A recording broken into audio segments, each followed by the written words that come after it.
Қара мырза Мақсұт атамызға сөз беріледі. Мына жаққа сахна.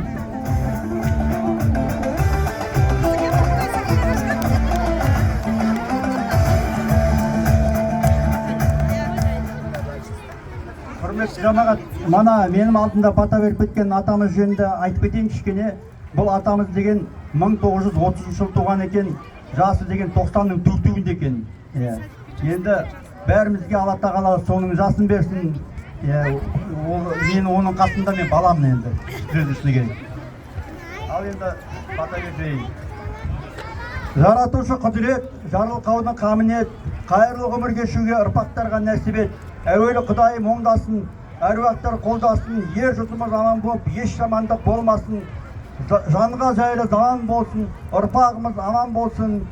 Бірлік пен ынтымақ ілгері басқан қадам болсын.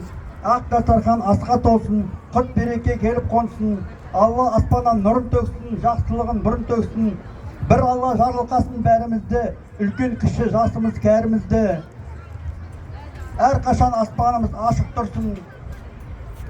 Халқымның көңіл күйі тасып тұрсын. Құйылсын төбемізден Алла нұры. Жамандықтың іргесі қашып тұрсын. Дұшпандардың сұқ көздері түйремесін. Ауру сырқау ешкімді сүйремесін. Жаратқан ел пендесін сүйе берсін. Шапағатын аямай үйе берсін. Осы айтылған ақ бата ақ тілектер періштелер құлағына тие берсін. Алладан медет, пайғамбардан шапағат. Әумин. Әумин. Қабыл болсын.